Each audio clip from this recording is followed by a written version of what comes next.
Parliament eyagala Uganda nayo yesasulize ku Kenya olw'okugaana ebyamaguzi bya Uganda okuyingira mu Kenya. Bannayuganda ne bafiirwa ensimbi songa ebyamaguzi bya Kenya biyingira kuno kyere. Ebyamaguzi ebize bigaanibwa Kenya kuliko ebikajjo, amata n'amagi, enkoko wamu ne kasooli okuva Uganda. Wamu ne kasooli okuva Uganda Kenya gwe yakawera nga Kenya yamuweze obutalinnya mu nsi eyo okuva Sabbiiti ewedde. Omubaka wa munisipaali y'e Busia Geoffrey Macho ategeezezza Paalamenti nti Kenya okulemesa kasooli wa Uganda okuyingira mu Kenya nga Pulezidenti wa Kenya Uhuru Kenyatta yakalondebwa nga ssentebe w'omukago guno ogwa East African Community kireetawo ebibuuzo bingi ku biseera by'omu maaso eby'omukago ogwo. Agambye nti buli lwe wabeerawo okukyusa obukulembeze bw'omukago Uganda yesinga okukosebwa nti n'omukulembeze wa Rwanda Paul Kagame lwe yalondebwa nga ssentebe w'omukago ogwo ogwa East Africa yasasula Uganda ng'aggalawo ensalo za Rwanda. Macho asabye gavumenti ya kuno naye wera ebirime byonna ebiva Kenya okuli obumonde n'ebirala obutayingira Uganda. Uganda government should with immediate effect ban the imports of Kenya agriculture products like Irish potato from Kericho, carrots, ahero, rice and mangoes because they use more toxic fertilizers than Uganda. Uganda government should buy maize from the traders that is grounded on the borders because almost all the borders, Malaba, Mtukula and Ruakaka, and even in the fields of Mubende, Usoga. As I talk now, today's paper wrote 150 trucks stranded. Speaker of Parliament Rebecca Itwala Kadaga agambye nti Kenya eyitirizza okweyisa obubi ku nsonga za Uganda mu by'obusuubuzi era kyekiseera Uganda yeesasuze. Honourable members, again this is a very painful and grave matter. First it was the milk, then it was the eggs, then it was the poultry, then it was the sugar cane, now it is the maize. What is remaining in the Ugandan market? Now, we were told that the Ministry of Agriculture has an inspector at the border. How can 150 trucks be rejected after they have gone through our inspection, which are the joint border force? But again, I want to ask, when will Uganda reciprocate? Why always being beaten? We turn the other cheek. They beat us, we turn the other cheek. Where are our people going to get money? When will Uganda reciprocate? Nampala wa gavumenti Ruth Nankabirwa Sentamu agambye nti olw'obukulu bw'ensonga eno minisita w'ebyobusuubuzi olunaku lw'enkya wa kugenda mu Paalamenti annyonnyole gavumenti w'eyimiridde. Omubaka w'ebugweri Abdul Katuntu agambye nti Uganda bw'eba yakumalawo ejjoogo lya Kenya ensonga omubaka Geoffrey Macho z'ayanjudde mu Paalamenti azisembye era Paalamenti ezisembye era n'asaba ziteekebwe mu nkola okulaga Kenya nti Uganda okubeera mu mukago gwa East Africa kulinga kumala biseera. It would be better we take those steps. It sends a clear message and signal to the government and the people of Kenya that we are partners who are not ready to be bullied. Because trade is mutual benefit. They are not doing us a favor. Right, Honourable Speaker, even when we talk about professional services, whereas we signed the necessary protocols, it is very difficult to go and practice in Kenya, and yet they are here. Anu Louis Gafambwa Tekamwa omubaka akiikirira Kasambya Mubende ategeezezza Paalamenti nti ebbendobendo ly'emubende lisinza okukosebwa mu mbeera eno eya Kenya okugaana kasooli wa Uganda n'agamba nti obufumbo bw'amawanga ga East Africa kirabika tebulina lugendo kubanga tebusobola kubeerawo ng'ebyamaguzi bya Uganda tebikkirizibwa kuyingira Kenya. Mbwatekamwa agafa agambye nti kyekiseera obufumbo buno Uganda ebuveemu. I don't think this marriage of East African integration is a good marriage. It is the worst marriage we are seeing because you remember some few months back when they banned our milk from accessing Kenyan market. The reasons why we are in great pain. If you go to all the supermarkets, you get a lot of commodities, including even fruits, when we have nice fruits from Soroti, but they come from Kenya and access our market. So, right, Honourable Speaker and Honourable Members, why shouldn't we run away from this marriage?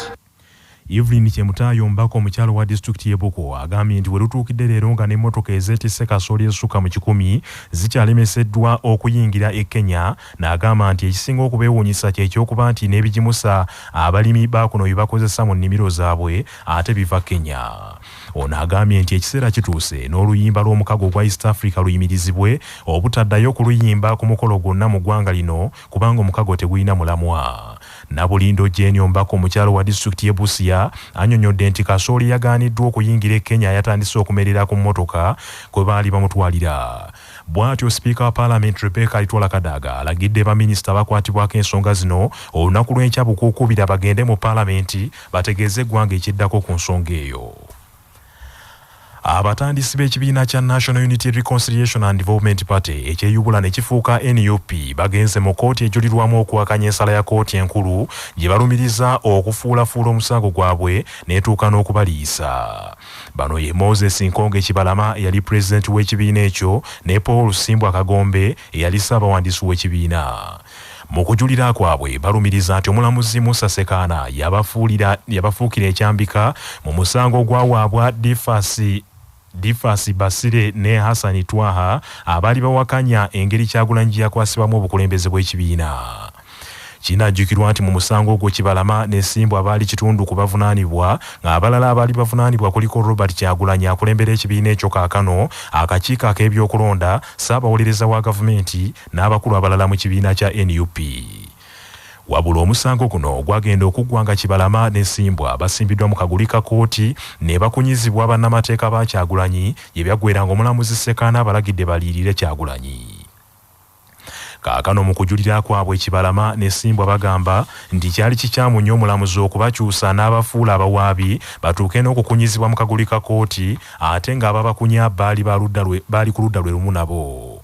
Omusango guno kaakano gwegasse ku kujulira okwasooka okwatwalibwayo abantu bali ababiri okuli Basile Difasi ne Hassan Twaha abaajulira omwezi oguwedde nga bo baagala ekibiina kibaddire.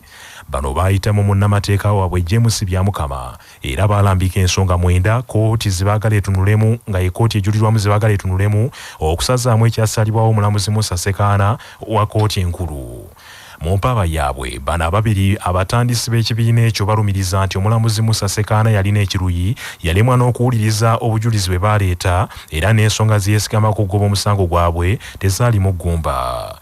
Bano baalumiriza nti omulamuzi Musa Sekaana yali wambazuulu, yatuuka n'okusangula erinnya lya Moses Nkonge Kibalama ne munne Simbwa Paul Kagombe abatandisi b'ekibiina ekyo n'abajja ku lukalala lw'abawawaabirwa. Baasaba kkooti ejulirwamu eragire nti omusango guno guddemu okuwulirwa mu maaso g'omulamuzi omulala. Emisango gino gyombiriri kaakano kkooti ejulirwamu yerindiriddwa okulaga ennaku lw'eritandika okugiwulira. Wabula kinajjukirwa nti ng'ennaku z'omwezi 19 January omwaka guno Moses Nkonge Kibalama y'omu yeekubira enduulu mu kkooti enkulu ng'ayagala gavumenti ya Uganda emuliyirire olw'obuvune bwe yatuusibwako bwe baali bamutendeka n'okumukaka yeefuulire Kyagulanyi bamuggyeko ekibiina kya NUP. Omubaka omulondo wa Bukoto Central Engineer Richard Sebamala n'omubaka omulondo w'omukyalo wa disitulikiti y'e Masaka Joan Namutaawe beeyamye okukolagana obulungi n'Obwakabaka okusitula embeera z'abantu. Mu kusooka Katikkiro yalambudde abalimi b'emmwanyi okuli Fred Ssentongo ne Ssalongo John Kigozi mu ggombolola y'e Kabonera wamu ne Bwembo Fulugyensiyo ne Haji Sali Zakaria ab'omu ggombolola y'e Namukaaka. Olukiiko lw'abaminisita lulagidde akakiiko k'eggwanga kasibwawo okuwabula gavumenti ku nsonga za COVID-19 aka National COVID-19 Task Force keekenneenye ebiragiro n'obukwakulizo ebyassibwawo okutangira okusaasaana kw'ekirwadde kino okuggyawo ebitakyetaagisa kubanga ekirwadde kikendeddeko. Nampala wa gavumenti mu Paalamenti Ruth Nankabirwa Sentamu ategeezezza Paalamenti nti abasuubuzi basusse okwemulugunya ku bukwakulizo buno nti bulemesezza bizinesi nnyingi okutambula nga n'ezimu ku zo zifudde olw'obukwakulizo omuli ne kafyu. In a special cabinet meeting, I presented a petition from the private sector regarding the curfew and the manner in which the curfew is being managed. Cabinet decided that the National Task Force on COVID-19 sits and reviews all those standard operational procedures, make sure that some of them are really withdrawn because we are progressing very well in the management of COVID-19. The matter is very important. The private sector is crying, and everybody really, including us members of Parliament. By the time you leave Parliament, you are worried about the curfew, yet we have a lot of work to do. Kino kiddiridde omubaka wa Clark South Gilbert Olanya okwemulugunyiza Paalamenti nti abasirikale abakwasisa kafyu baagufuula mugano okujja ku bantu ensimbi nga batazirina babaggalira. This matter is very urgent. Ugandans are crying silently. Money is being extorted from them. The people who are suffering the more are the border people. Wherever they are arrested, they are asked to pay the minimum of 50,000 Uganda shillings. Yet in a day, someone could work less than 10,000 shillings. Let the government take this matter. Cyrus Angomu omubaka wa municipal y'Ekkuumi agambye nti kafyu takyalina makulu era tekyetaagisa n'akakiiko ka COVID-19 n'asaba nti katuule kasalewo ku nsonga eno kubanga gavumenti erina okulangirira nti eggyeewo kafyu mu ggwanga lino kubanga bannansi babonyaabonya ekimala. Speaker Parliament Rebecca Litwala Kadaga yeebuuzizza kafyu kyakyakola mu ggwanga lino okuggyako okunyigiriza abantu kwe kulagira minisita w'ebyobulamu okutegeeza Parliament weetuuse ku ky'okuggyawo kafyu nga sabbiiti eno tennaggwako. This is a matter which is really urgent. We don't think you need to meet for very long over this matter. It is a clear matter. What is the use of the curfew now? There isn't. There is no need to confine people anymore. So you update us before the end of this week. This one touches the human rights of the people of Uganda. You also handle it quickly. Want an answer next Tuesday about the curfew and the other special operating procedures. Ezimu ku bizinesi ezikyali ku muggalo kaakano kuliko ebbaala, ebivvulu n'ebifo ebirala ebisanyukirwamu, ebyemizannyo n'ebirala. Ebyo nga biri bityo Ministry y'ebyobulamu ekubye enkyukira mu nteekateeka eneegobererwa mu kugema abantu ekirwadde kya COVID-19 kaakano n'abatalina ndagamuntu baakugemebwa. Ministry y'ebyobulamu bwe yali yakafuna doozi z'eddagala emitwalo 86 okuva mu kittavu kya COVAX facility yali yalangirira nti yakukozesa ndagamuntu okufuna ebikwata ku muntu ng'agenda okugemebwa nga n'olwekyo buli muntu agenda okugemwa yalina okubeera n'endagamuntu. Wabula Ministry y'ebyobulamu egambye nti yakizudde nga bannayuganda bangi tebalina ndagamuntu nga kaakana abatuuze balina kufuna bbaluwa ezibakakasa okuva ku bassentebe b'ebyalo okubakakasa nti batuuze mu bifo ebyo. Okugema COVID-19 kwa kutandika olunaku lw'enkya ku ddwaliro ekkulu e Mulago wabula nga abasawo abasomesa ab'ebyokwerinda n'abakadde abasusse emyaka 50 n'abamu ku bavubuka abalina endwadde ezitasiigibwa nga basukka emyaka 18 bye bagenda okusooka okugemebwa. Dr. Jane Ruth Acheng, minisita w'ebyobulamu alabudde bannayuganda obuteeyibaala nnyo kubanga kizuuliddwa nti n'omuntu agemeddwa singa tafaayo kwetangira COVID-19 obulwadde buno busobola okumukwata wabula nti singa bumusanga nga mugeme bulungi tebumuyisa bubi ng'atali mugeme. Tubategeeza nti eddagala lino terina ebizibu bonna likola ate lya bwereere lijja kuyambako okukendeeza ekirwadde ekya COVID-19. Tusuubira okugema abantu okuva ku myaka 18 n'okweyongerako. Era abasawo tubasaba tegeeze ntino okuvanga olunaku lw'omwezi 11 mutandika okugenda mu ddwaliro okuva mu health center 3 mu districts zonna okune Klabu ya URA eraze eryanyi mu ligi y'abinywere ya Uganda Premier League bwerumbye Police FC omwayo mu kisawe kya Omondi Stadium e Rugogo egikubiddeyo goolo wazinda 2 ku bwereere bwetyo URA n'erinnya ku ntiko ya liigi eyo. URA mu kulinnya ku ntiko ewanduddemu Club ya Express FC mukwano gw'abangi ewanuddeyo Club ya Express FC mukwano gw'abangi era goolo eziwadde URA obuwanguzi zitebeddwa Shafik Kajimu ne Cromwell Ruthomio. Mu ngeri y'emu Express FC mukwano gw'abangi ekubiddwa omupiira ogusookedde ddala mu liigi UPDF egikubidde bombo goolo emu ku bwereere eteebeddwa Alex Kitata. KCCA yerumbye ekyetume FC omwayo enjeru egikomeredde goolo emu ku bwereere eteebeddwa Bright Anukani. Ondu Park ekubye Mbarara City goolo emu ku bwereere mu Arua ng'eteebeddwa Carbon Living ate nga Busoga United ekubye Maida goolo emu ku bwereere mu kisaawe enjeru.